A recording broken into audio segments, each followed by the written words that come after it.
Hi, my name is Devin Main, and today I will be talking about my personal teaching philosophy.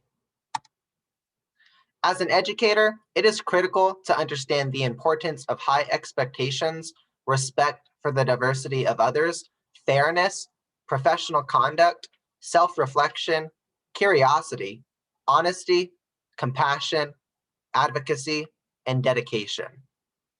In my teaching practice, I will heavily focus on developing high expectations by communicating expectations with my students at the beginning of every period, leading by example, and including my students in the process of developing expectations at the beginning of the year.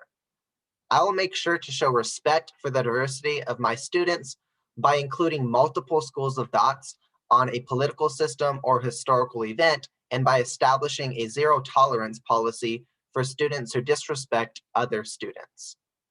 I will promote fairness and compassion by consistently asking my students about what is going on in their life so I understand what might be affecting their grade or their performance. I will promote curiosity by frequently conducting Think, Pair, Share activities in which students reflect on critical thinking questions. I will promote honesty by being transparent with my students and by always explaining the reasoning behind a lesson so students understand why they are learning the content material covered in class. When I initially started student teaching, I thought it would be best to control the classroom as much as possible. I am the teacher after all, so I thought I should act as a leader by controlling the flow of the classroom completely. However, if student teaching has taught me anything, it is that taking on multiple roles as a teacher is critical. My teaching philosophy has changed in many ways in the past couple of months. I plan on taking on the role as the audience and facilitator as much as I take on the role as the instructor. I will act as the audience by giving my students some control over their educational experience and providing them with a voice on how activities play out. I can give my students power over their educational experience by having my students ask questions they are curious about rather than me always presenting questions. Letting my students read from a book rather than me always reading. And running many discussion-based activities in which my students work through their own thoughts rather than being simply presented with information. I have even begun utilizing a flipped classroom. That way my students have more time to do activities with the class time I have with them. I will act as the facilitator by controlling the flow of discussions and switching from one activity to the next. I can further engage my students by establishing positive relationships with them. I can establish positive relationships with my students by greeting them to class and asking how they are doing, letting my students know who I am as a person, getting to know my students as people, and offering support and encouragement every day. I make sure to have an icebreaker question planned every day to get students engaged and participating at the beginning of the period. Many students need to know why we learn what we do and why I have certain classroom procedures. In order to ensure trust in my teaching philosophy, I will explain the importance of every lesson and how it affects them today, and I will also make sure they know my logic and reasoning behind every classroom rule.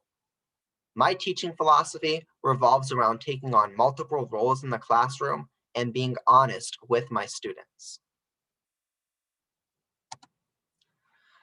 Technology has become an integral part of society and will be a major component of my teaching practice because it can create better learning opportunities for students.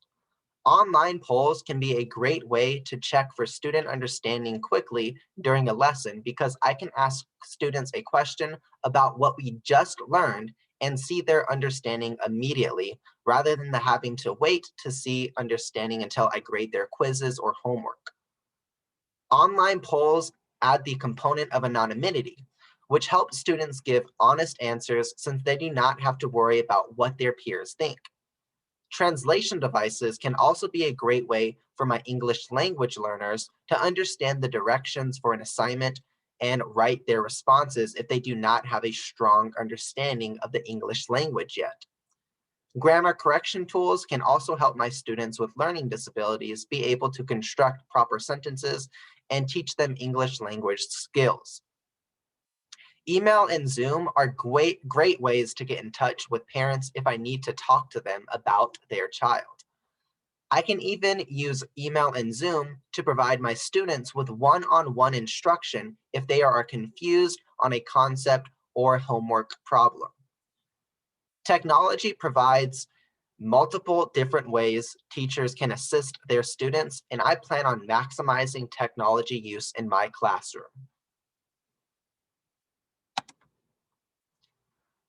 I will utilize GCU's model code of ethics to implement compassion, to promote human flourishing, and to behave legally and ethically in my future classroom. The model code of ethics will shape how I manage my classroom and interact with colleagues, parents, and students. The model code of ethics focuses on professionalism. As an educator, I need to maintain professional behavior inside and outside of the school so as to not tarnish the values of my school. I will dress appropriately to show my students that I care about teaching them and to not cause any unnecessary distractions. I will frequently communicate with my peers by attending meetings and emailing them. I will show dedication to the practice of teaching by consistently attending teaching seminars, reading education blogs and scholarly journals, and self-reflecting on my own teaching through journaling and video recording myself. The model code of ethics will help me hold myself accountable and can help other educators hold me accountable to my actions and behaviors. I have an ethical responsibility to treat my students with respect and to build positive relationships with my students. I will follow the model code of ethics and be competent by developing my dispositions and focusing on ways to improve upon my professional dispositions throughout the entirety of my teaching career. This was my presentation on my teaching philosophy. Thank you.